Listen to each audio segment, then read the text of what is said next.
Good morning. मैं आयुष कुमार एक बार फिर से आप सभी का हार्दिक स्वागत करता हूं इस ऑनलाइन टेस्ट सीरीज़ में।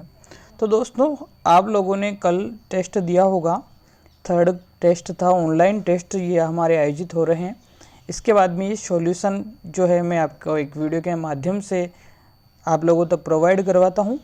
तो आज हम लोग थर्ड टेस्ट के बारे में जो भी आपकी कन्फ्यूज़न थे, जो भी आपके डाउट्स थे, वो सारे आज क्लियर होने वाले हैं। तो वीडियो के एंड तक ज़रूर बने रहिएगा। जिस किसी ने टेस्ट नहीं भी दिया है, फिर भी ये इम्पोर्टेंट 100 क्वेश्चन हैं जो आप लोगों के लिए काफ़ी अच्छे साबित होने वाले हैं। इसी के साथ ये हमारा फॉर्म होता है, गूगल फॉर्म। इसके बारे में आप सभी लोग जानते हो, वैसे कोई दिक्कत नहीं है। यूनिट थर्ड का टेस्ट था, पहला क्वेश्चन था आपका पहला क्वेश्चन जो था टेस्ट में, सृजनात्मकता की विशेषता होती है। तो दोस्तों, सृजनात्मकता में मौलिकता भी होती है, बिल्कुल सही बात है। सृजनात्मकता में प्रभावशीलता होती है, बिल्कुल सही बात है। और सृजनात्मकता में लचीलापन भी होता है, यानी कि उपयुक्त सभी जो है यहाँ पे पहले क्वेश्चन का करेक्ट आंसर होगा। इसके बाद में नेक्स्ट क्वेश्चन था हमारा एक शिक्षक समाज में वंचित वर्ग के बालकों की आवश्यकता को प्रभावपूर्ण तरीके से पूरा कर सकता है। उन्हें कक्षा कक्ष से अलग बैठाकर, ताकि वे अन्य बच्चों से मेल झोल ना कर सके। तो दोस्तों, एक शिक्षक की ऐसी कभी भूमिका नहीं हो सकती है, एक अच्छे शिक्षक की, कि वो किसी बालक के साथ उसे अलग बैठाकर अन्य बच्चों से जो मेल झोल नहीं करने दे। ये तो एक प्रकार से उस बच्चे के साथ भेदभाव सा हो गया है। अन्य बच्चों को वंचित पृष्ठभूमि वाले बच्चों के प्रति असहानुभूतिपूर्ण व्यवहार करने के लिए कहकर। तो दोस्तों, अगर उस बच्चे के साथ असहानुभूतिपूर्ण अगर व्यवहार दूसरे बच्चे करेंगे, तो वो अपने आप को थोड़ा हीन भावना सा महसूस करने लगेगा। इस कारण असहानुभूति नहीं, सहानुभूतिपूर्ण व्यवहार करने के लिए जो है बोलना चाहिए, ताकि वो क्या है, थोड़ा सा मोटिवेट होवे, है ना। थर्ड ऑप्शन देखते हैं, कक्षा कक्ष के प्रत्येक बच्चे के आवश्यकता अनुसार अपना शिक्षण कौशल अपना कर। ठीक है, ये बात सही है। अब उनकी पृष्ठभूमि की अपेक्षा करके उन्हें विद्यालय में कार्य करने के लिए कहकर, अगर उनकी पृष्ठभूमि की अपेक्षा करेंगे तो अच्छी बात नहीं होगी उपेक्षा करना। तो ये सही आंसर जो है यहाँ पे ज़्यादातर सबसे बेस्ट आंसर होगा ऑप्शन नंबर 3, कक्षा कक्ष के प्रत्येक बच्चे की आवश्यकता अनुसार खुद के शिक्षण कौशल जो उन्होंने सीखे हैं प्रशिक्षण के दौरान, उनको वो उपयोग में ले और उस बच्चे की जो है, वंचित बच्चे को जो है, उसकी प्रभावपूर्ण तरीके से जो है उसकी कमियों को पूरा कर सकता है। इसी के साथ नेक्स्ट क्वेश्चन देखते हैं, आप एक अध्यापक होने के नाते बच्चों को सृजनात्मक विचारों के प्रति प्रोत्साहित किस प्रकार से कर सकते हो। उन्हें उत्तर कंठस्थ कराने के लिए कहकर, बिल्कुल नहीं, रटना तो हमारे शिक्षण में आता ही नहीं है। उनसे प्रत्यास्मरण पर आधारित प्रश्न पूछकर, यह भी बात रटने की हो गई। बहुविकल्पी प्रश्न देकर, और लास्ट में जो है ऑप्शन बिल्कुल अच्छा है, उन्हें समस्या समाधान के लिए विभिन्न तरीकों के लिए सोचने के लिए कहकर। बिल्कुल सही बात है, समस्या समाधान करेगा तो बालक क्या है, खुद एक्टिव रहेगा। बिल्कुल सही बात है। नेक्स्ट क्वेश्चन देखते हैं, सृजनात्मकता मुख्य रूप से संबंधित होती हैं अपसारी चिंतन, अभिसारी चिंतन, मॉडलिंग, अनुकरण। तो बिल्कुल अनुकरण से कोई संबंध नहीं है सृजनात्मकता का, मॉडलिंग से भी कोई संबंध नहीं है। अभिसारी चिंतन एक जगह केंद्रित होता है, एक ही आंसर होता है। तो सृजनात्मकता तो क्या करती है, बहुत सारे विचारों को प्रकट करती है, रचना पर बल देती है, यानी कि अपसारी चिंतन इसका बिल्कुल करेक्ट आंसर होगा। इसी के साथ नेक्स्ट क्वेश्चन देखते हैं, बाल अपराध का कारण नहीं है। दोस्तों, बाल अपराध का कारण नहीं है गरीबी। बिल्कुल, कुछ लोग गरीब होने के कारण क्या है, चोरी जैसी बाल अपराधों को जो है अंजाम देते हैं। उचित घरेलू वातावरण, ये बिल्कुल सही है, ये बाल अपराध का कारण नहीं हो सकता है एक उचित घरेलू वातावरण। शारीरिक दोष भी जो है बाल अपराध का कारण हो सकता है, और असफलता भी बाल अपराध का कारण हो सकती है, क्योंकि अगर कोई असफल व्यक्ति किसी गलत राह पर चल जाता है तो वह बाल अपराध का कारण बन सकता है। इसीलिए नेक्स्ट क्वेश्चन देखते हैं, इसके साथ हम, निम्न में से कौन सा कथन सही नहीं है। सृजनशीलता भी किसी कला में मौलिकता होती है। सृजनशीलता के लिए चिंतन आवश्यक नहीं है। सृजनशीलता किसी पूरे किए गए काम का एक नया परिणाम होता है या फिर उपयुक्त सभी। तो दोस्तों यहाँ पे सही नहीं बताना था। और सृजनशीलता में चिंतन आवश्यक नहीं, यह बात गलत है, क्योंकि सृजनशीलता में चिंतन करना बहुत आवश्यक होता है, चिंतन बहुत आवश्यक तो होता है। बाकी सब बातें सही थी। सृजनशीलता किसी किए गए कार्य का नया परिणाम होता है, ये भी अच्छी बात थी, ये सही थी। और सृजनशीलता में मौलिकता होती है, हमने फर्स्ट क्वेश्चन में ही देख लिया था। इसके बाद हम लोग नेक्स्ट क्वेश्चन की बात करते हैं। विशिष्ट बालकों के अंतर्गत निम्न में से कौन सा बालक आता है? विशिष्ट बालकों में निम्न में से कौन सा बालक आपका आता है?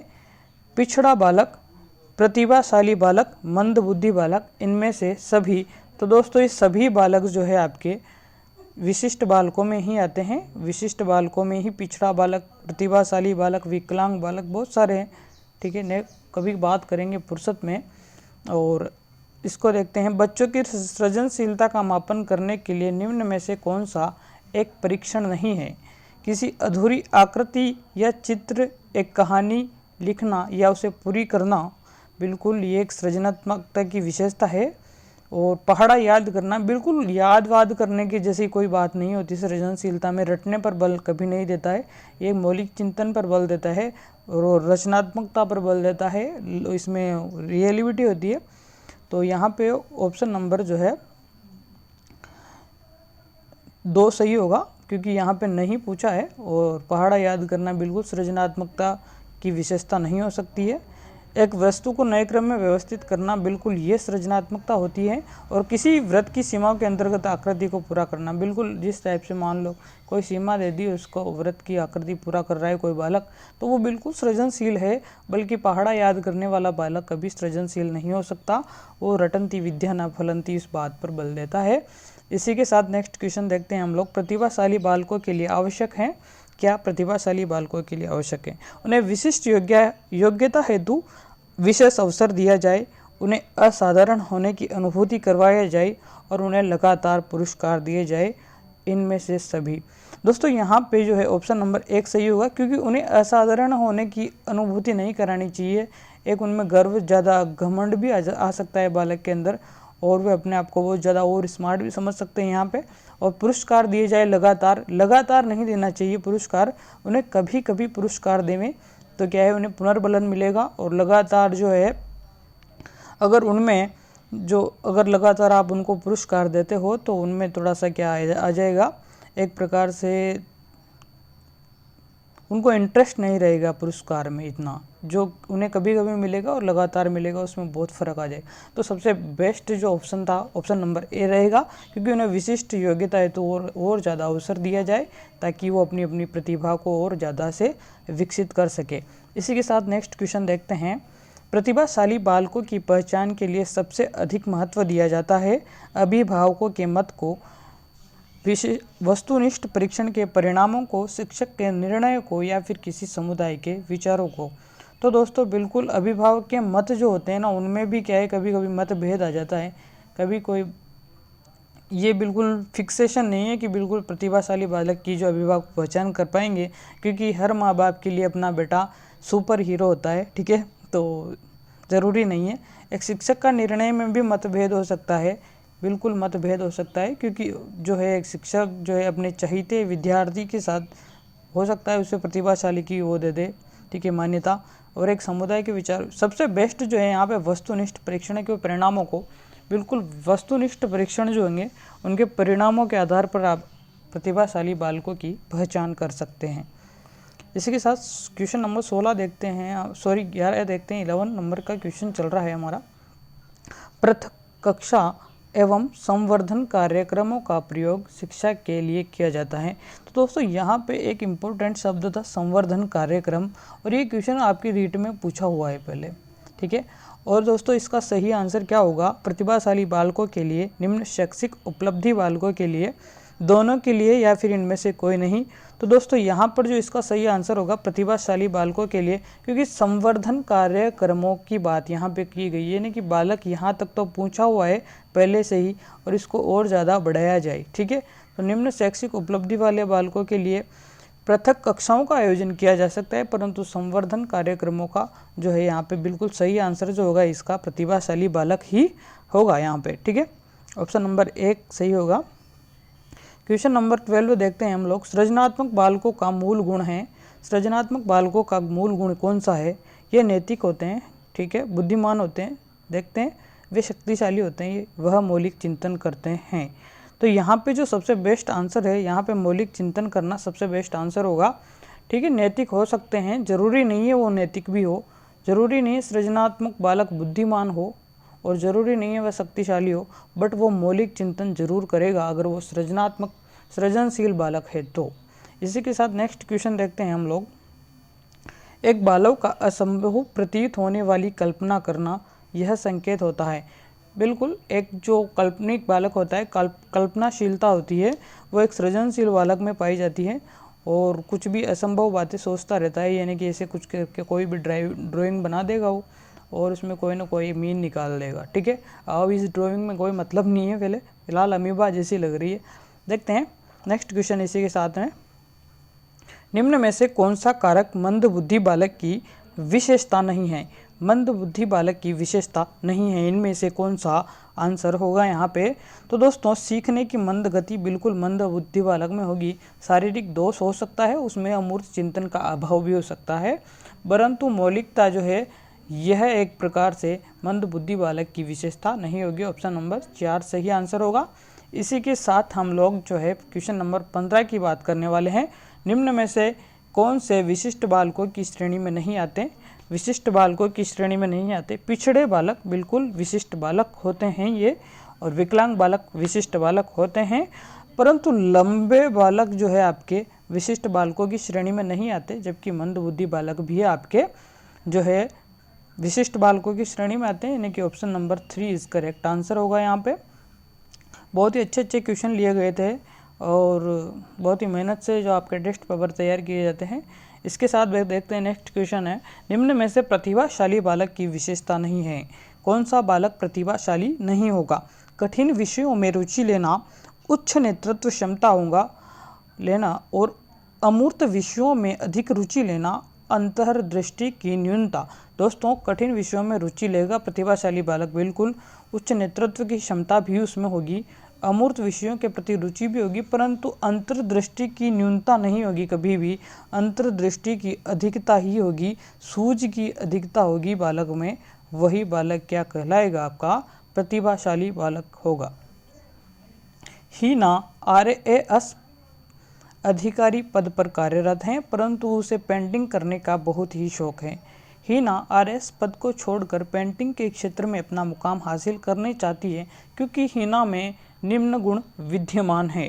हीना एक प्रतिभाशाली बालिका है, उच्च प्रतिभाशाली बालिका है, सृजनशीलता का भाव है उसमें, और निम्न में से कोई नहीं। तो दोस्तों, हीना यहाँ पे पहले से RS अधिकारी हैं और उसे पेंटिंग करने का शौक है। वो RS के पद को छोड़ना चाहती हैं और पेंटिंग में अपना मुकाम हासिल करना चाहती हैं। यह गुण दोस्तों बिल्कुल सृजनात्मकता का है, एक सृजनशील बालिका ही ऐसा कर सकती है। माना कि वो एक RS अधिकारी है तो वो प्रतिभाशाली भी है, परंतु पेंटिंग में अपना मुकाम हासिल करना चाह रही है। इस क्वेश्चन का भाव को समझिएगा, वो पेंटिंग में अपना मुकाम हासिल करना चाहती हैं, यानी कि वह सृजनशीलता का गुण यहाँ पर प्रदर्शित करती है।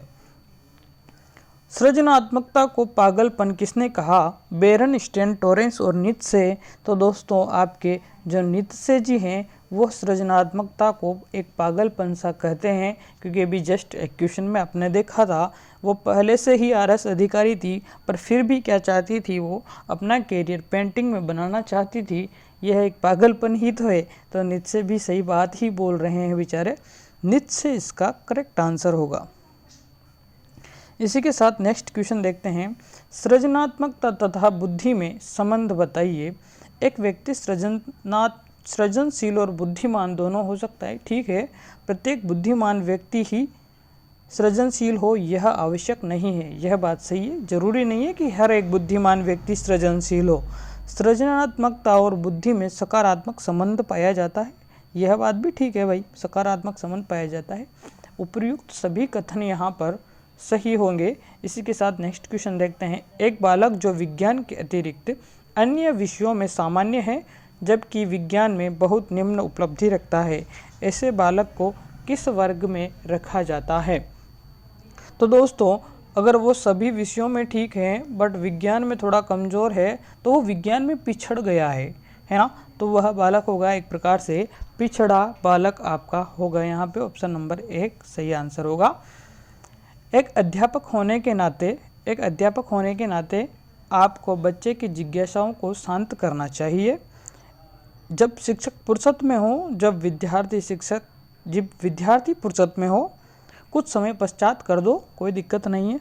तत्काल जब विद्यार्थी द्वारा जिज्ञासा दी गई हो, बिल्कुल यह ऑप्शन सही है, ऑप्शन नंबर 4, क्योंकि जब विद्यार्थी की जिज्ञासा है उसको उसी टाइम पे शांत कर दो, क्योंकि जो है उसका आंसर बिल्कुल उसको मिलना चाहिए। एक अच्छे अध्यापक की यह विशेषता होती है। बाल अपराध का जो है जनक किसे माना जाता है? तो दोस्तों, इसका सही आंसर मैं आपको डायरेक्टली बता रहा हूँ। सीजर लाम्ब्रोसो जो है बाल अपराध विज्ञान के जो है जनक माने जाते हैं, सीजर लाम्ब्रोसो, बिल्कुल इसका सही आंसर होगा। इसी के साथ नेक्स्ट क्वेश्चन देखते हैं। 23 क्वेश्चन नंबर हम लोग यहाँ पे देखते हैं। सीजर लाम्ब्रोसो कंप्लीट कर लिया हमने। 23 क्वेश्चन नंबर देख रहे हैं हम। 23 ओष्टलिपि जो है आपकी, ओष्टलिपि सांकेतिक भाषा द्वारा शिक्षा दी जाती है। अंधे बालकों को, अगर अंधे बालक हैं तो वो ओष्ट को कैसे समझेंगे आपके? ठीक है, 23 क्वेश्चन का सही आंसर होगा अपंग बालकों को। जरूरी नहीं है अपंग बालकों को ओष्टलिपि से शिक्षा देंगे आप लोग, पर यहाँ पे जो बिल्कुल सही है, मूक बधिर जो बालक हैं उनको ओष्टलिपि द्वारा जो है शिक्षा दी जाती है। Option number 3 is correct answer, यहाँ पे बिल्कुल सही होगा। इसी के साथ नेक्स्ट क्वेश्चन देखते हैं। 24 क्वेश्चन नंबर। यदि कोई बालक कक्षा के पीछे बैठकर शिक्षक के पढ़ाते समय धीरे धीरे कुछ ना कुछ बोलता रहता है तो वह स्कूल का समय होने से पहले स्कूल से चला जाता है, ऐसा बालक क्या कहलाएगा? वो बालक जो है आपका विकलांग बालक कहलाएगा, प्रतिभाशाली कहलाएगा, सामाजिक बालक कहलाएगा, या फिर आपका समस्यात्मक बालक कहलाएगा? जल्दी से इसका सही आंसर बताएंगे आप लोग। 24 का सही आंसर क्या होगा? तो दोस्तों, वह बालक समस्यात्मक बालक होगा, क्योंकि समस्यात्मक बालक ही जो कुछ ना कुछ पीछे से बड़बड़ाते रहते हैं और उनकी प्रॉब्लम्स होती है कुछ ना कुछ, जब भी तो वो स्कूल का टाइम से पहले क्या है स्कूल को छोड़ के भाग जाते हैं। उन प्रॉब्लम्स का हमें सॉल्यूशन करना चाहिए एक अध्यापक होने के नाते। मंदबुद्धि बालकों की जो है विशेषताएं नहीं होती हैं, बालकों में आत्मविश्वास की कमी होती है। बिल्कुल, जो मंदबुद्धि होगा उसमें आत्मविश्वास की कमी होती है और जो है नेक्स्ट हमेशा डर से ग्रसित रहता है। ठीक है, ये भी बात है। वह जटिल परिस्थितियों में सीखने में सफल कभी नहीं हो सकता। यहाँ पे सफल सीखना है तो बिल्कुल गलत बात यही है, यही इसका सही आंसर होगा। और सीखी हुई बात को वो कभी अभिव्यक्त भी नहीं कर पाता। इसका सही आंसर ऑप्शन नंबर 3 है। इसी के साथ नेक्स्ट क्वेश्चन देखते हैं। किसी बालक के पिछड़ने का कारण नहीं हो सकता। दोस्तों, ये पूरा का पूरा वीडियो देख लो, आपको एक भी क्वेश्चन जो है बाहर नहीं जाने वाला है इससे, और काफ़ी अच्छे से मैं एक्सप्लेन कर रहा हूँ ताकि आप लोग समझ पाएँ बात को। और देखते हैं इसके आंसर क्या होने वाला है। अयोग्य एवं निष्ठुर अध्यापकों की वजह से एक बालक पिछड़ जाता है यह तो कारण है भाई, ये कारण नहीं। उचित निर्देशन की वजह से, दोस्तों ये सही होगा, क्योंकि अगर उचित निर्देशन अगर किसी बच्चे को मिल रहा है तो वो पिछड़ नहीं सकता कभी भी। और उपयुक्त पोषण, व्यक्तिगत ध्यान की कमी से, ये ठीक है, इसके कारण बालक पिछड़ सकता है। और संवेग पर नियंत्रण नहीं करने से भी बालक पिछड़ सकता है, परंतु उचित निर्देशन अगर उसको दिया जाता है, ये कोई कारण नहीं है किसी बालक के पिछड़ने का। ऑप्शन नंबर बी सही होगा। इसी के साथ देखते हैं। किशोर अपराध के उपचार हेतु निम्न में से कौन सा तरीका यहाँ पर सही होगा? किशोर अपराध के लिए उपचार के लिए निम्न में से कौन सा तरीका सही है? सुसभ्य संगी साथियों के साथ रखा जाए, ठीक है, यह सही बात है। व्यावसायिक शिक्षा दी जाए, ठीक है, उनको व्यवसायिक शिक्षा दे दो ताकि वो कुछ लोग से बिजी रहेंगे थोड़े से। बाल कारागार में भेजा जाए, बिल्कुल ये बात भी सही है, क्योंकि किशोर कभी क्या इतने घिनौने अपराध कर देते हैं तो उनको बिल्कुल बाल कारागार में भेजा जाना चाहिए ताकि वो वहाँ से कुछ सुधर के आए वापस घर पे बापड़े घर वाले परेशान हो जाते हैं कुछ लोगों की वजह से। उपयुक्त सभी सही आंसर है यहाँ पे। इसी के साथ नेक्स्ट क्वेश्चन देखते हैं। किसी बच्चे की सृजनशीलता का विकसित करने के लिए अध्यापक को नहीं करना चाहिए। किसी बालक की सृजनशीलता को विकसित करने के लिए अध्यापक को क्या नहीं करना चाहिए, देखते हैं। बच्चों को चिंतन की दिशा में ले जाना चाहिए, बिल्कुल ले जाना चाहिए। बच्चे की उत्कंठा को संतुष्ट करना चाहिए, बिल्कुल। उनके विचारों का सम्मान करना चाहिए और बच्चे की प्रतिक्रियाओं को प्रतिबंधित कभी नहीं करना चाहिए, यानी कि ऑप्शन नंबर 1 इसका सही आंसर होगा। इसी के साथ नेक्स्ट क्वेश्चन देखते हैं। आपने रेखा चित्रों के अर्थपूर्ण तथा रुचिकारक चित्रों को बनाना मापन के लिए एक पद होगा। अभिवृत्ति, संवेग, सृजनात्मकता या फिर उपलब्धि। रेखा चित्रों के अर्थपूर्ण तथा रुचिकारक चित्रों को बनाना मापन के लिए एक सही पद क्या होगा आपका? सृजनात्मकता, बिल्कुल सही आंसर इसका होगा यहाँ पे। इसी के साथ नेक्स्ट क्वेश्चन हम लोग देखने वाले हैं। सृजनात्मकता परीक्षणों में भारतीय परीक्षण का प्रसिद्ध है। किन भारतीयों का परीक्षण सृजनात्मक परीक्षणों में प्रसिद्ध है? जालोटा और भाटिया, मॉर्गन व मुर्रे, मेहंदी, बाकर और पासी, वर्मा, श्रीवास्तव। ये इनका अपने पहले पिछले वीडियो में जिक्र कर लिया था, ये कौन है। बाकी यहाँ पे इसका सही आंसर होगा बाकर, मेहंदी, पासी जो है आपके भारतीय परीक्षण करते हैं सृजनात्मकता परीक्षण के लिए। बाकर और मेहंदी, पासी इसका सही आंसर होने वाला है। इसी के साथ नेक्स्ट क्वेश्चन देखते हैं। 30 क्वेश्चन हमारे कंप्लीट होते हैं। सकारात्मक दबाव को क्या कहते हैं? ठीक है, इसका सही आंसर बताएंगे। व्हाट इज स्ट्रेस और पॉजिटिव स्ट्रेस, तो पॉजिटिव स्ट्रेस को क्या कहा जाता है? तो दोस्तों यहाँ पे इसका सही आंसर होगा ऑप्शन नंबर 2, यू स्ट्रेस बोला जाता है पॉजिटिव स्ट्रेस को। और नेगेटिव स्ट्रेस जो होता है, नकारात्मक दबाव, उसको डिस्ट्रेस बोला जाता है। यानी कि यहाँ पे पूछा है आपको पॉजिटिव स्ट्रेस, सकारात्मक दबाव पूछा है, यू स्ट्रेस इसका सही आंसर होगा। ठीक है, नेक्स्ट क्वेश्चन देखते हैं 32। निम्न में से कौन सा दबाव के कारण होने वाला सांवेगिक प्रभाव है? दबाव के कारण होने वाला सांवेगिक प्रभाव कौन सा है? उल्टी होना, बुखार होना, मन में डर होना या फिर धूम्रपान करना। तो दोस्तों एक मन में जो डर बना रहता है वो एक दबाव होता है, एक सांवेगिक प्रभाव होता है दबाव का। एक प्रेशर बनेगा तो मन में डर सा होगा। जैसे मान लो आपको एग्ज़ाम देने जा रहे हो और उस टाइम पे आपके पास बचे 5 क्वेश्चन और बचा 1 मिनट, तो उस टाइम पे प्रेशर सा जनरेट होगा, मन में डर सा जनरेट होगा। 1 मिनट में 5 question, how can I attempt this questions, है ना। तो देखते हैं इसके बाद नेक्स्ट क्वेश्चन। दबाव का प्रभाव किसी व्यक्ति के किस पक्ष पर होता है? संज्ञानात्मक पक्ष, संवेगात्मक पक्ष, व्यवहारात्मक पक्ष या फिर उपयुक्त सभी। तो बिल्कुल दबाव सभी पक्षों पर हो सकता है, व्यवहार पे, संवेग पे, संज्ञान पर, सभी पर। नेक्स्ट क्वेश्चन देखते हैं। दबाव का सामना करने के लिए कौन सी तकनीक लेज़ारस और फोकमैन द्वारा दी गई? कौन सी तकनीक जो है लेज़ारस और फोकमैन द्वारा दी गई है? तो एक होती है समस्या केंद्रित और एक होती है संवेग केंद्रित। ये दोनों की दोनों जो है तकनीक आपकी जो है किसने दी थी? लेज़ारस और फोकमैन, यानी कि ऑप्शन नंबर 4 और ब दोनों इसका करेक्ट आंसर होगा। इसके साथ नेक्स्ट क्वेश्चन के साथ हम बढ़ते हैं 35 क्वेश्चन नंबर। तो इसका आंसर क्या होने वाला है 35 का? कितने क्वेश्चन कर लिए हमने? 34, 33 भी कर लिया हम लोगों ने और अब 35 हम क्वेश्चन करने जा रहे हैं। 35, दबाव का सामने करने के लिए कौन सी तकनीक उपयोगी है? कौन सी तकनीक उपयोगी होगी दबाव का सामना करने के लिए? वीडियो के एंड तक थोड़ा पेशेंस के साथ बने रहें ताकि जो है आप लोगों के सारे कॉन्सेप्ट अच्छे से क्लियर हो जाए। और वैसे भी आप लोग बड़े बड़े टीचर्स के भी तो देखते हो 2-2 घंटे तक वीडियो, है ना। तो कोई दिक्कत नहीं है, 1 घंटे का भी वीडियो है तो कोई प्रॉब्लम नहीं है। बाकी 100 क्वेश्चन आपके कवर हो जाएंगे यहाँ पे। 35 का आंसर देखते हैं। व्यायाम, विश्रांति, ध्यान और सभी तो दबाव का सामना करने के लिए सभी के सभी उपयोगी हैं। इसी के साथ दृष्टि दोष संयुक्त बच्चों को आकृतियों का ज्ञान देना चाहिए। मौखिक व्याख्यान द्वारा, त्रिआयामी आकृतियों के स्पर्श द्वारा और क्षेत्र भ्रमण द्वारा या फिर इनमें से कोई। दोस्तों आकृतियों का ज्ञान जब बच्चों को देना है तो उनको 3 डायमेंशनल जो है आकृतियों को टच करके उनको बताएंगे तो वो ज़्यादा समझ पाएंगे कि ये चीज़ क्या है। दृष्टि दोष से संयुक्त बच्चे, तो अगर किसी चीज़ को वो अंडरस्टैंड करने के लिए उस चीज़ को महसूस करना सीख जाएंगे। कुल मिला के बात यह है। तो इसका सही answer option number B is correct answer. इसी के साथ देखते हैं नेक्स्ट क्वेश्चन। सृजनात्मकता बालक में निम्न में से कौन सा गुण नहीं पाया जाता है? एक सृजनात्मक बालक के कौन सा गुण नहीं होगा? खोज प्रवृत्ति, क्रियाशीलता, अच्छी अंतर्दृष्टि या फिर सीमित रुचियाँ। बिल्कुल दोस्तों, खोज की प्रवृत्ति सृजनात्मक बालक में जरूर होगी और वह क्रियाशीलता भी होगी, अच्छी अंतर्दृष्टि भी होगी, परंतु सीमित रुचियाँ नहीं हो सकती हैं। बालक असीमित रुचियाँ होती है, बहुत सारे उसके इंटरेस्ट हो सकते हैं, कोई सीमित रुचियों का कोई यहाँ पर वो नहीं स्पेशलिस्ट नहीं होती है। असीमित रुचियाँ बालक में पाई जाती हैं। तो इसका सही आंसर जो है, अगर किसी बालक में सीमित रुचियाँ होगी तो वो सृजनात्मक बालक ही नहीं हो सकता है।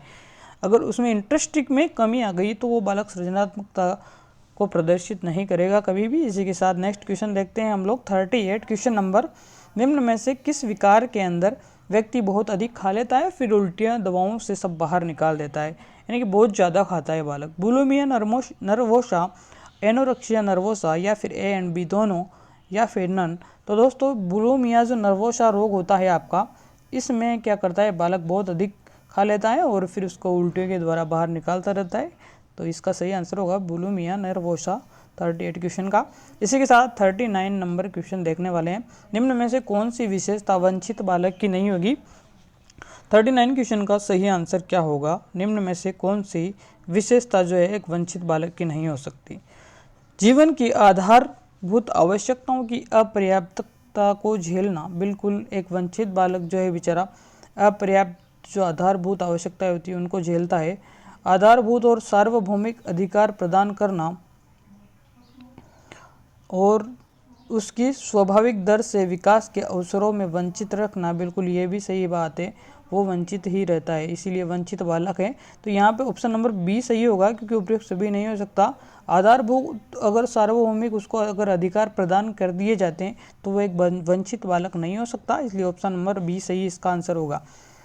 नेक्स्ट क्वेश्चन है, जिन बालकों की शैक्षिक उपलब्धि अपनी आयु के अन्य बालकों से निम्न रहती हैं वो क्या कहलाते हैं? यानी कि कोई 10 वर्ष का बालक हैं, 10-10 वर्ष के सभी, और उनकी जो शैक्षिक उपलब्धि है किसी बालक की अपने मित्रों से थोड़ी सी कम है, यानी कि वो बालक क्या कहलाएगा? विकलांग बालक, अपराधी बालक, पिछड़ा बालक या फिर प्रतिभाशाली बालक? तो वो बालक पिछड़ा बालक कहलाएगा, क्योंकि उनकी शैक्षिक जो उपलब्धि है अपनी आयु वर्ग की जो बालक हैं उनसे थोड़ी सी कम है, उनसे निम्न है, तो वो पिछड़ा बालक कहलाएगा।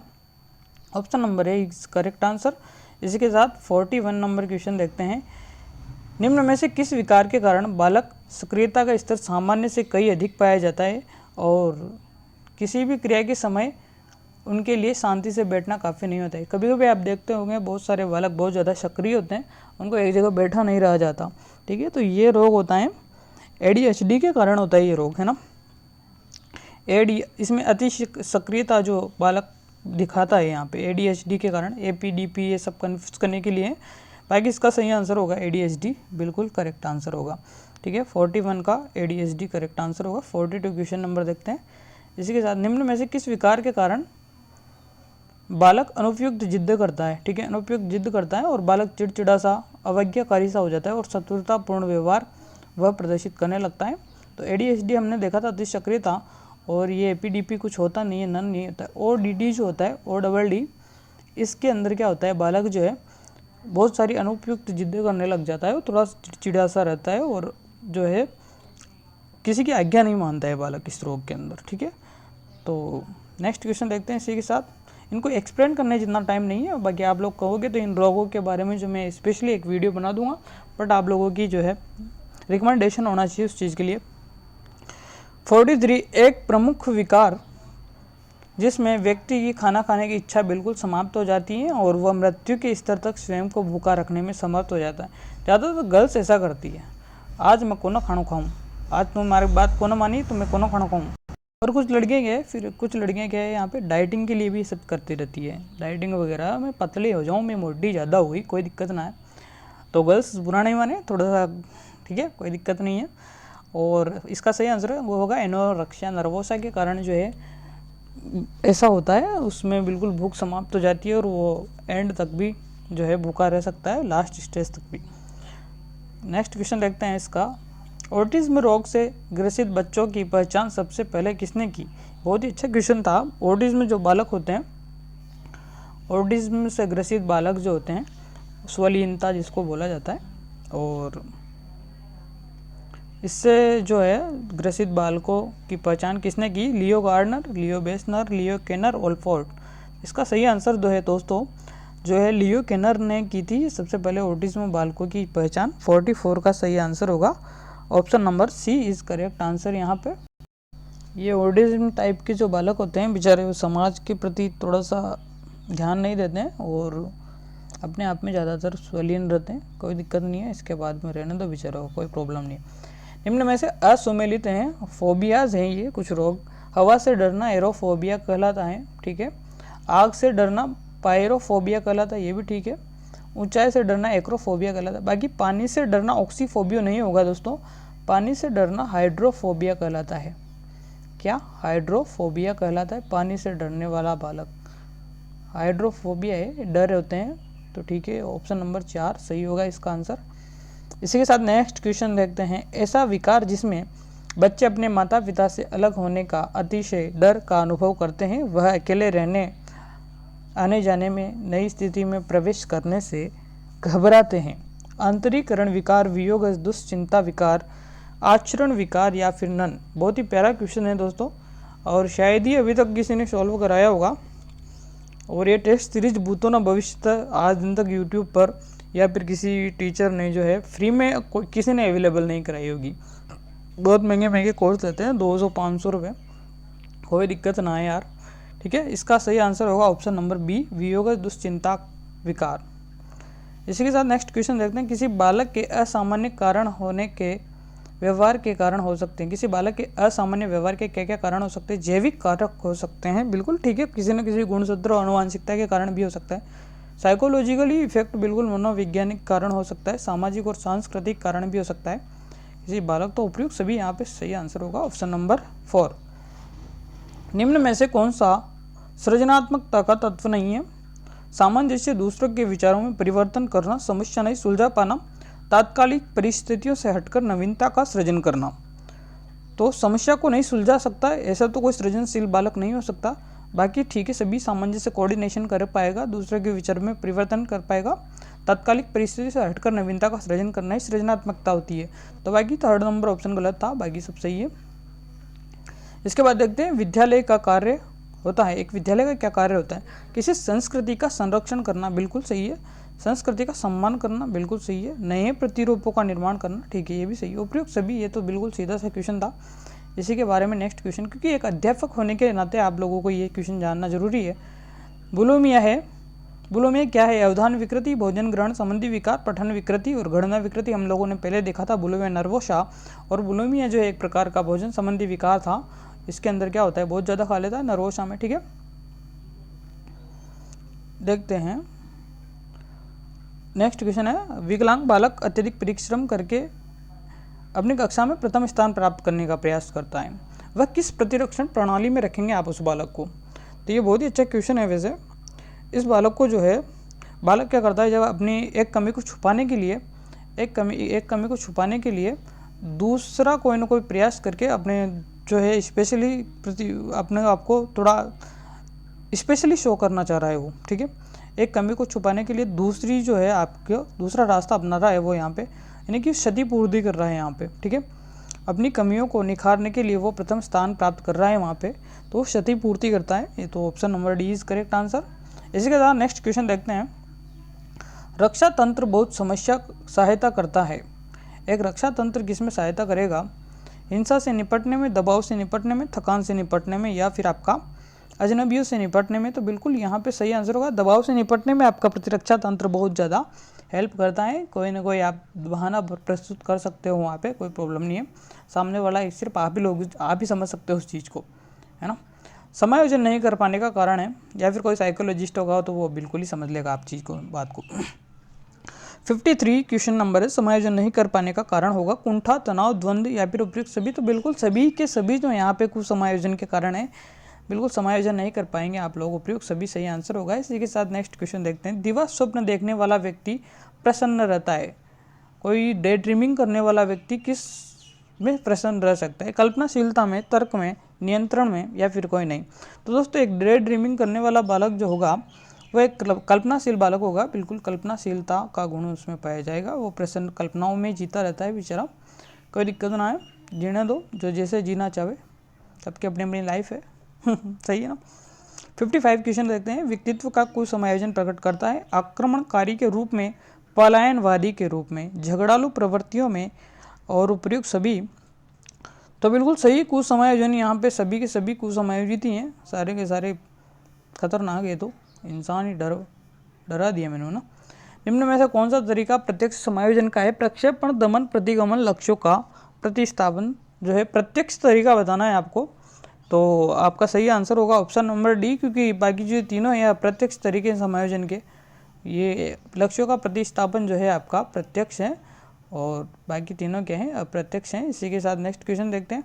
समायोजन करने वाले व्यक्ति का लक्षण नहीं है संतुलन, सुख और असंतोष, संवेगात्मक रूप से नियंत्रित, उपयुक्त सभी। तो लक्षण नहीं पूछा है, ऑप्शन नंबर बी सही है, क्योंकि यहाँ पे असंतोष भी है और समायोजन व्यक्ति करता है तो वो संतोष ग्रहण कर लेता है, इस टाइम पे संतोषित हो जाता है, बाकी संतुलन में रहेगा और संवेगात्मक स्थिति में नियंत्रित रहेगा, सुख भी रहेगा, ठीक है, बाकी असंतोष नहीं रहेगा, इसलिए option number B correct answer होगा। इसी के साथ नेक्स्ट क्वेश्चन। कुसमायोजित बालक हैं, कुसमायोजित बालक प्रसन्न होता है, पढ़ने में तीव्र होता है, पूर्ण रूप से स्वस्थ होता है, तनाव युक्त होता है। तो प्रसन्न जो है समायोजित होता है, कुसमायोजित नहीं होता है। पढ़ने में तीव्र भी जो है नहीं हो सकता है कुसमायोजित बालक, पूर्ण रूप से स्वस्थ नहीं हो सकता, तनाव युक्त जरूर है, यहाँ पे सही बात है। कुसमायोजित बालक होगा, तनाव में रहता है ग्रसित ज़्यादातर, ठीक है। इसी के साथ नेक्स्ट क्वेश्चन देखते हैं 59।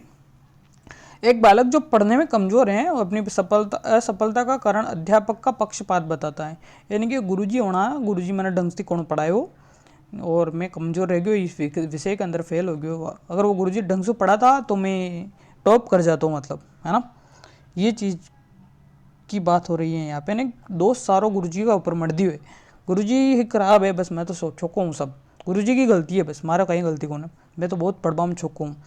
तो एक वो आंसर क्या होएगा? इसका आंसर होगा बिल्कुल दोस्तों ऑप्शन नंबर बी, प्रक्षेपण जो होता है आपका, अपना दोस्त जो है किसी और के ऊपर मर देना जो है प्रक्षेपण कहलाता है। तो गुरुजी के ऊपर दोस्त मर दिया इसने। और इसके बाद में देखते हैं, एक लड़की होनी और 5 पिटती होनी, 5 फीट, ठीक है। अपनी लंबाई को दिखाने के लिए वो ऊंचे सैंडल पहन के और ज़्यादा लंबी हो गई, यानी कि वो 5.5 फीट की दिखना चाहती है, ठीक है। किस सुरक्षा युक्ति का वो उपयोग कर रही है यहाँ पे? तो दोस्तों वह जो है एक क्षतिपूर्ति का, अपनी कमी को छुपाने के लिए किसी दूसरे रास्ते से, किसी दूसरी तरीके से जो है अपनी कमी को छुपाना चाह रही है कि मैं लंबी कम हूँ तो मैं सैंडल पहन लूँ ऊंचा तो मैं लंबी हो जाऊँगी। तो ये क्षतिपूर्ति का उदाहरण है दोस्तों, बिल्कुल क्षतिपूर्ति यहाँ पर ऑप्शन नंबर ए सही होगा। इसी के साथ नेक्स्ट क्वेश्चन देखते हैं।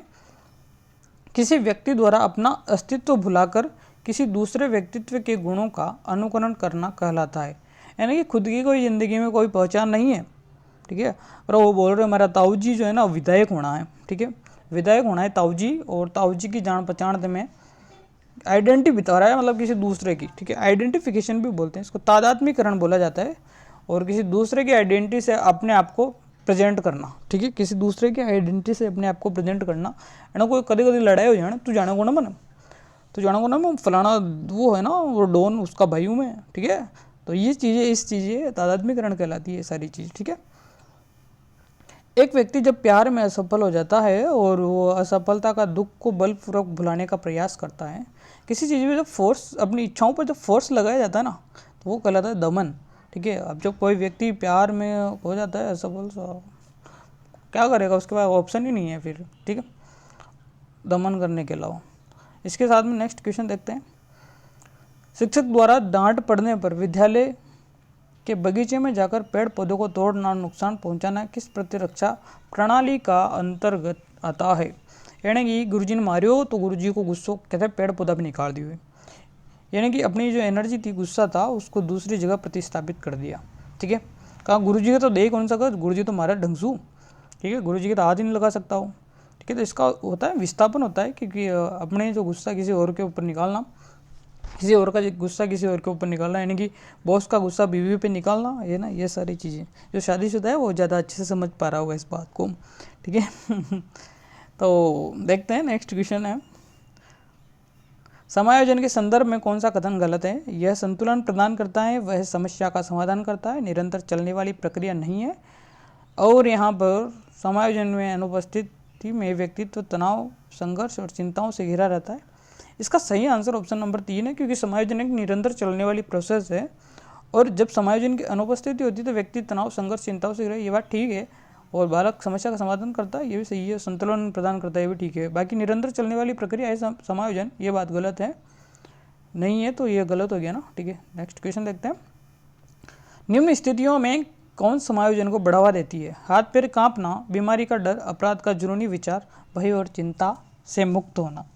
समायोजन को बढ़ावा देने की बात हो रही है, एडजस्टमेंट को बढ़ावा देना। अगर किसी व्यक्ति के हाथ पैर कांप रहे हैं तो वो एडजस्टमेंट कहाँ से होगा?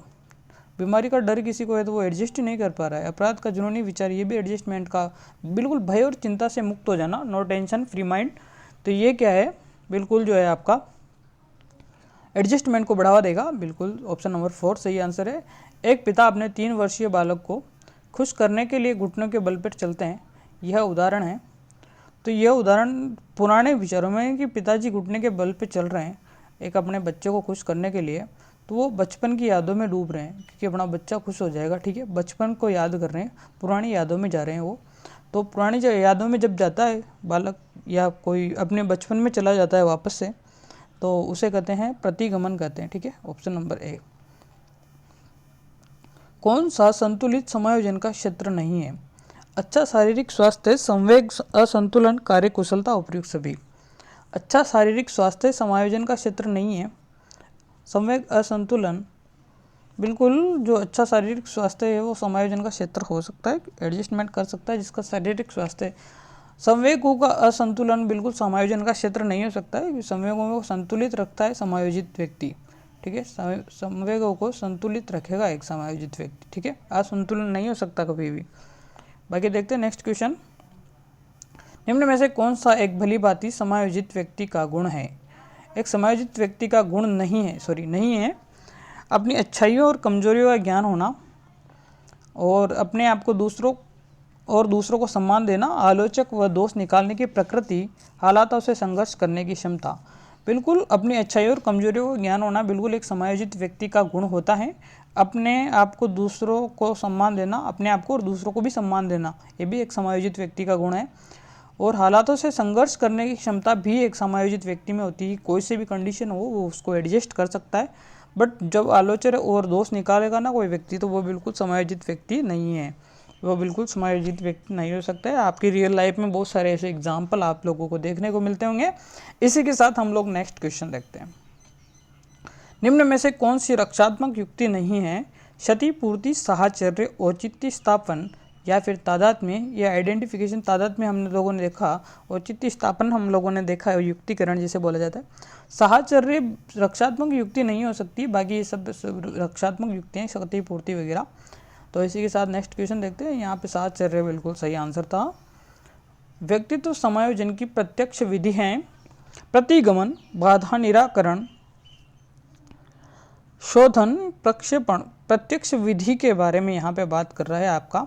तो दोस्तों यहाँ पे प्रत्यक्ष विधि जो है आपकी 70 क्वेश्चन का आंसर ऑप्शन नंबर बी, क्योंकि बाधा निराकरण प्रत्यक्ष विधि है। बाकी जो आपकी प्रतिगमन, ये आपका शोधन और ये आपका प्रक्षेपण जो है, ये आपकी अप्रत्यक्ष विधियाँ हैं, ये आपकी अप्रत्यक्ष विधियाँ हैं समायोजन की, ठीक है। बाकी बाधा निराकरण यहाँ पे सही आंसर होगा। इसी के साथ नेक्स्ट क्वेश्चन, अच्छे समायोजन के विशेषताएं हैं। अच्छे समायोजन की क्या विशेषता हो सकती है? सहनशीलता, अनियमित दिनचर्या, संवेगात्मक रूप से अस्थिरता और आत्मविश्वास में कमी। अगर संवेगात्मक रूप से अस्थिर तो व्यक्ति समायोजन नहीं कर सकता, वो एक अच्छा समायोजन की विशेषता नहीं है। एक व्यक्ति का सहनशील होना ही समायोजन की विशेषता है। अनियमित दिनचर्या, नियमित दिनचर्या होनी चाहिए एक व्यक्ति के समायोजन करने के लिए, और आत्मविश्वास में कमी नहीं होनी चाहिए। आत्मविश्वास में जो है अधिकता होनी चाहिए, अच्छा आत्मविश्वास उसका होना चाहिए। 71 का सही आंसर ऑप्शन नंबर बी होगा, क्योंकि विशेषता पूछी है और सहनशील व्यक्ति होना ही एक अच्छा समायोजन की विशेषता है। बच्चे जैसे व्यवहार करना, मैंने अभी जस्ट बताया था आपको, प्रतिगमन होता है। किसी बच्चे के जैसा अगर कोई व्यवहार करता है, यानी कि मान लो कोई एक नवविवाहित है और उसको ससुराल में थोड़ी सी प्रॉब्लम्स है, तो वो वापस घर पे आके मम्मी की गोद में बैठ के रोती है, तो वो एक प्रकार से प्रतिगमन का ही उदाहरण होगा आपका। इसी के साथ नेक्स्ट क्वेश्चन देखते हैं हम लोग। बाल अपराध के लिए जिम्मेदार शैक्षणिक कारणों में से निम्न में से कौन सा कारण नहीं आता है? अध्यापक का अनुचित दंड देना, मूल्यांकन में पक्षपात करना, उचित परवरिश करना, विद्यालय से भाग जाना। इसका सही आंसर क्या होगा? इसका सही आंसर होगा उचित परवरिश, क्योंकि यहाँ पे शैक्षणिक कारणों में से जिम्मेदार कारण नहीं है बाल अपराध के लिए। अगर अध्यापक अनुचित दंड देगा ना, आजकल के विद्यार्थी भी खतरनाक हो रखे हैं। गुरुजी बाहर निकलो आप, बस सीधी से बाहर तो निकलो आप, फिर दिखाएंगे हम आपको है कौन, हम है आपके है कौन, ठीक है, ये बताएंगे वो। मूल्यांकन में अगर पक्षपात कर दिया आपने, तो ये भी बाल अपराध को जन्म दे सकता है। एक अध्यापक होने के नाते, एक भावी अध्यापक होने के नाते, आप लोगों को कभी मूल्यांकन में पक्षपात नहीं करना चाहिए। विद्यालय से भाग जाना, बिल्कुल यह भी बाल अपराध का कारण हो सकता है। उचित परवरिश कभी बाल अपराध का कारण नहीं हो सकती। ऑप्शन नंबर 3 इसका सही आंसर होगा। इसी के साथ नेक्स्ट क्वेश्चन है, किसी बालक के हकलाने का कारण हो सकता है शारीरिक, मानसिक? बिल्कुल दोनों कारण हो सकते हैं बालक के हकलाने का, कोई प्रॉब्लम नहीं है यहाँ पे, दोनों ही कारण हो सकते हैं। एक मनोवैज्ञानिक भी हो सकता है, एक शारीरिक भी हो सकता है। कभी कभी वो मूवीज़ वगैरह देखते हो आप, तो शारीरिक तो आप समझ गएंगे, मनोवैज्ञानिक को थोड़ा समझो। यानी कि कोई बालक है किसी व्यक्ति से डरता है और उसको देखते ही वो हकलाने लग जाता है, ठीक है, क्योंकि उस व्यक्ति का डर है, साइकोलॉजी बनी हुई है कि ये अपन को डांटेगा साला, ये अपन को डांटता है, ये बालक बेचारा हकलाता है इस वजह से, इसका ये रीज़न है, ठीक है। सुधार स्कूल स्थापित किए गए हैं। सुधार स्कूल जो है किसके लिए स्थापित किए गए हैं? तो आपको पता है बाल अपराधियों के लिए ही सुधार स्कूल स्थापित किए जाते हैं, ताकि जो है बालक जो है अगर किसी कारणवश जो है, ठीक है, अगर वो बिगड़ जाता है तो उसको सुधार स्कूल में रख दिया जाता है, और सुधार स्कूल में इस तरीके से उसकी परवरिश की जाती है कि वो थोड़ा सा सुधर सके और जो सामाजिकता का गुण उसमें विकसित होए, ताकि वो लोगों के बीच में रह सके, अपनी जीवन को अच्छे से गुजार सके। यदि आपकी कक्षा का कोई बालक चुप रहता है तो आप क्या करेंगे? उसकी ओर कोई ध्यान नहीं देंगे, ऐसा नहीं करना चाहिए। उसे डॉक्टर के पास भी नहीं ले जाना चाहिए। उसके चुप रहने के कारण को जानने का प्रयास एक अध्यापक को करना चाहिए। बिल्कुल ऑप्शन नंबर 3 सही यहाँ पर आंसर होगा। इसी के साथ नेक्स्ट क्वेश्चन है, तनाव को कम करने के लिए अप्रत्यक्ष तरीका क्या है? विश्लेषण एवं निर्णय, बाधाओं को दूर करना, उदात्तीकरण, या फिर लक्ष्यों का प्रतिस्थापन। तो दोस्तों इसका अप्रत्यक्ष तरीका पूछा है आपसे, उदात्तीकरण इसका सही आंसर होगा। बाकी तीनों के तीनों क्या हैं आपके? ये प्रत्यक्ष तरीके हैं, तीनों के तीनों, ये तीनों के तीनों प्रत्यक्ष तरीके हैं। बाकी अप्रत्यक्ष तरीका जो आपका उदात्तीकरण है, बिल्कुल सही आंसर ऑप्शन नंबर सी यहाँ पे होने वाला है। नेक्स्ट क्वेश्चन देखते हैं। एक विद्यार्थी रीट की परीक्षा देता है और असफल रहता है, और वो सबसे कहता है अध्यापक बनना ही नहीं चाहता हूँ यार, मैं क्या करूँगा अध्यापक बन के? अपने 100 बीघा ज़मीन है पहले से, कोई दिक्कत ही कौन है? 100 बीघा ज़मीन है अपने, तो कोई क्या प्रॉब्लम है? अध्यापक बनना ही होना अपन, जबकि सफल हो जाता है वो। क्या, किस प्रक्रिया का जो है वो यहाँ पे, किस रक्षा युक्ति का वो अपना रहा है यहाँ पे? उदात्तीकरण, प्रक्षेपण, युक्तिकरण, या फिर आपका प्रतिगमन? जल्दी से इसका सही आंसर बताएंगे। तो दोस्तों युक्तिकरण का तरीका अपना रहा है वहाँ पे, अपने वो तर्क प्रस्तुत कर रहा है खुद के असफल होने का, ठीक है। इसीलिए नेक्स्ट क्वेश्चन देखते हैं इसको। अंगूर खट्टे हैं, अंगूर खट्टे हैं, अंगूर मीठे नहीं है, अंगूर खट्टे हैं, ये किसका उदाहरण है? यह भी युक्तिकरण का उदाहरण है दोस्तों, क्योंकि लोमड़ी जब अंगूरों तक नहीं पहुँच पाती है तो वो क्या कहती है, अरे अंगूर ही खट्टे हैं, कौन खाना है अंगूर, कौन खाना? यहाँ पे तर्क प्रस्तुत किया जा रहा है खुद की कमियों को छुपाने के लिए, युक्तिकरण बोलते हैं इस प्रक्रिया को, ठीक है। अंगूर खट्टे होना एक युक्तिकरण का उदाहरण है, एक तर्क प्रस्तुत सा कर रही हो अपने बचाव के लिए, ठीक है। क्वेश्चन 79 क्वेश्चन कर लिए हम लोगों ने, 80 क्वेश्चन है। रीट का पेपर हल करते समय एक विद्यार्थी के पास 30 प्रश्न है और 5 मिनट का उसके पास समय रह जाता है। इस स्थिति में वो क्या महसूस करता है? इस स्थिति में जो है बालक बहुत ज़्यादा दबाव सा महसूस करेगा। कुंठा संघर्ष की कोई बात नहीं है यहाँ पे, दबाव बहुत महसूस करेगा, क्योंकि क्या है क्वेश्चन बहुत सारे हैं और बालक के पास टाइम बहुत कम है, इस वजह से वो दबाव महसूस करेगा यहाँ पे। ऑप्शन नंबर बी सही होगा इसका आंसर। इसके साथ नेक्स्ट क्वेश्चन देखते हैं। किसी प्राणी के लक्ष्य की प्राप्ति का मार्ग अवरुद्ध हो जाता है, यह कहलाता है, लक्ष्य प्राप्ति का मार्ग अवरुद्ध हो जाता है, यह क्या कहलाता है? दबाव, शमन, कुंठा या फिर संघर्ष। तो यह परिभाषा थी किसी मनोवैज्ञानिक की, शायद ड्रेवर साहब की परिभाषा थी। तो इसका सही आंसर क्या होगा? किसी प्राणी के लक्ष्य प्राप्ति का मार्ग अवरुद्ध हो जाना, दबाव, शमन, कुंठा या फिर संघर्ष। जल्दी से इसका सही आंसर बताएंगे। 81 का सही आंसर होगा कुंठा। बिल्कुल, किसी प्राणी के लक्ष्य प्राप्ति का मार्ग अवरुद्ध हो जाना कुंठा कहलाती है।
तो सॉरी दोस्तों, इसी के साथ नेक्स्ट क्वेश्चन देखते हैं हम लोग। थोड़ा सा टाइम लग गया बीच में, कोई दिक्कत ना है।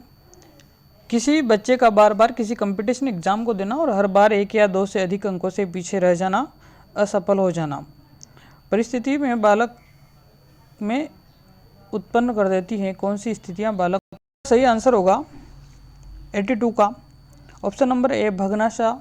इसमें भी बालक को कुंठा सी हो जाएगी, क्योंकि जब कोई बालक किसी एग्जाम में बार बार फेल हो रहा है या फिर 1 या 2 अंकों से पीछे रह जाता है तो उसमें एक भग्नाशा सी आ जाती है, इसमें कुंठा सी आ जाती है। यानी कि इसका सही आंसर होगा ऑप्शन नंबर आपका जो 1 सही आंसर होगा यहाँ पे। इसके साथ नेक्स्ट क्वेश्चन देखते हैं। 86 वाला हो गया था क्या? हाँ बिल्कुल, सॉरी 81 वाला हो गया था और इसके बाद में 82 वाला था। 82 का भग्नाशा सही आंसर है। 83 थोड़ा सा कोई काम आ गया था, इस वजह से हो गया 1-2 मिनट का गैप, ठीक है। थोड़ा सा कोई दिक्कत नहीं है, एडजस्ट कर लीजिएगा। और किसी व्यक्ति का फर्स्ट ग्रेड में चयन हो जाता है, साथ ही वह आरएस की भर्ती में भी पास कर लेता है, और वह किसी एक का चयन करना किस प्रकार का संघर्ष है, किस प्रकार का द्वंद्व है? उपागम, उपागम, परिहार, उपागम, परिहार, उपयुक्त, सभी। दोस्तों बताइए इसका सही आंसर क्या होगा? इसका सही है, क्योंकि दोनों ही पॉजिटिव है, दोनों को ही वो चाहता है, ठीक है, पर दोनों में से एक को चयन करना है, तो उपागम, उपागम द्वंद्व कहलाता है यहाँ पे, ठीक है। दोनों की दोनों ही पॉजिटिव है उसके लिए। समायोजन को प्रभावित करने वाला कारक क्या है? जन्मजात, शारीरिक, मानसिक, उपयुक्त, सभी। सारे के सारे ही समायोजन को प्रभावित करने वाले कारक हैं।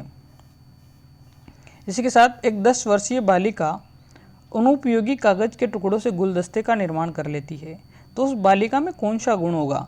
तो आपको पता है प्रतिभाशाली होगी, दार्शनिक, सृजनशीलता या फिर कुशलता। तो वो बालिका में जो है दोस्तों सृजनशीलता का गुण पाया जाएगा। इसी के साथ नेक्स्ट क्वेश्चन है, रोजेनविंग का परीक्षण मापन करता है। रोजेनविंग परीक्षण किसका मापन करता है? ये क्वेश्चन किसी एग्जाम में भी पूछा हुआ है और बहुत ही अच्छा क्वेश्चन है।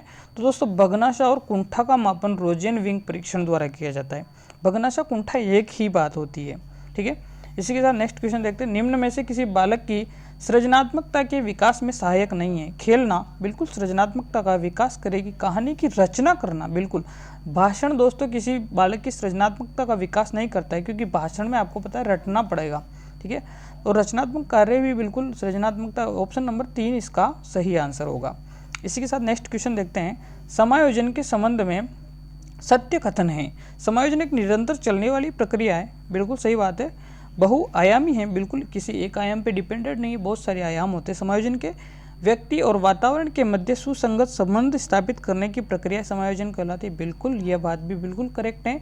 और उपयुक्त सभी तो है ही सही, बिल्कुल उपयुक्त सभी इसका सही आंसर होगा। इसी के साथ नेक्स्ट क्वेश्चन है, एक व्यक्ति को गाड़ी खरीदनी है लेकिन वह उसका भुगतान नहीं करना चाहता है, किस प्रकार का द्वंद्व है? यानी कि एक बात तो है उसको गाड़ी खरीदनी लेकिन भुगतान नहीं करना चाहता है, यानी कि एक पॉजिटिव एक नेगेटिव, एक पॉजिटिव एक नेगेटिव। उपागम और परिहार द्वंद्व, उपागम और परिहार द्वंद्व, ठीक है। 89 का क्वेश्चन ऑप्शन नंबर सी होगा, उपागम और परिहार द्वंद्व। इसी के साथ 90 क्वेश्चन देखते हैं। एक विद्यार्थी को ना तो पढ़ना चाहे वो ना ही क्रिकेट खेलना चाहे, यानी कि दोनों नेगेटिव। अवॉइडेंस, ठीक है, अवॉइडेंस जब दोनों नेगेटिव हो तो अवॉइडेंस, ठीक है।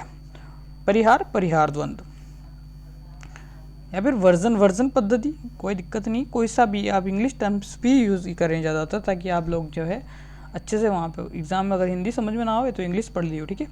एक सौतेली माँ जिसे अपनी सौतेली लड़की से नफरत है, लेकिन वह अपनी नफरत को मन में बंद करके उस लड़की के प्रति बेहद प्रेम को प्रकट करती है, ये क्या कहलाता है? तो खुद की जो नफरत को तो वो छुपा रही है और प्रेम को प्रकट कर रही है, एक जो मेन रियलिटी है उसको छुपा रही है, ठीक है। तो इसमें क्या होता है, प्रतिक्रिया निर्माण करना होता है। इसके अंदर क्या होता है, इंसान क्या करता है, जो उसका अंदर का जो भाव है उसको दबा के उसके विपरीत भाव प्रदर्शित करता है, ये प्रतिक्रिया निर्माण करना कहलाता है, ठीक है। एक जंगली शेर को देखकर बिल्ली आंखें बंद कर लेती है और वह सोचती है उसे शेर से छुटकारा मिल गया, यानी कि रियल परिस्थिति से बचना, ठीक है।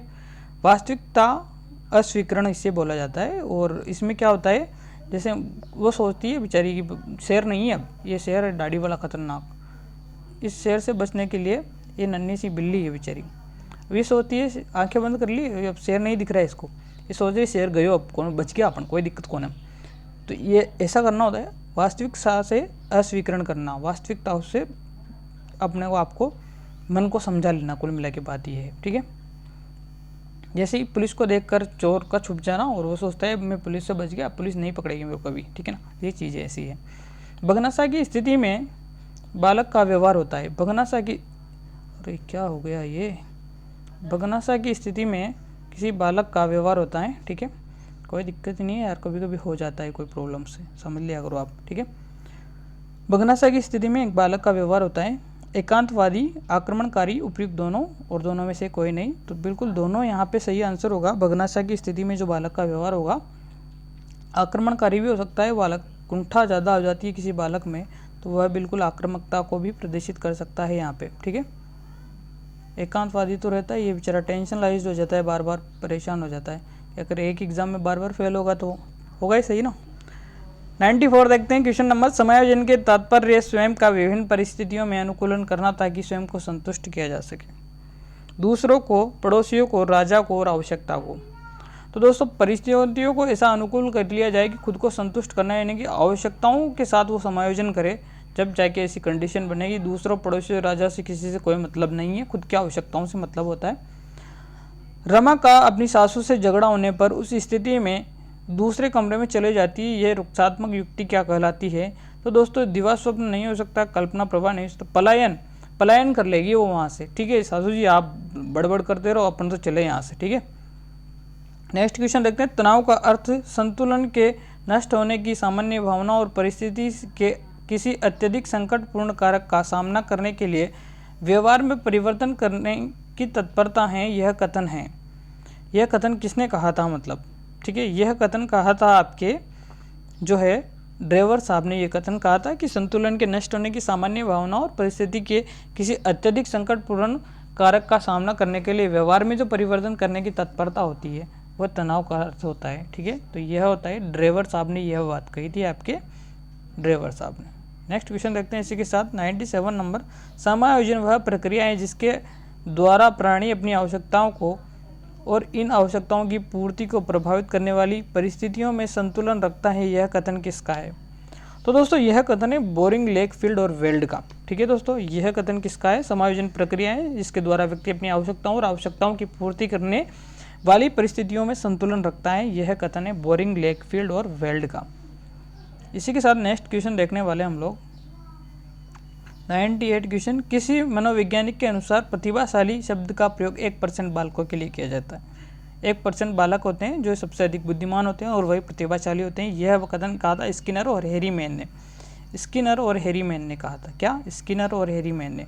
99 क्वेश्चन देखते हैं अपन लोग यहाँ पे। मोटे तौर पर बाल अपराध किसी कानून के भंग किए जाने का उल्लेख करता है और यह कथन किसी मनोवैज्ञानिक ने कहा है।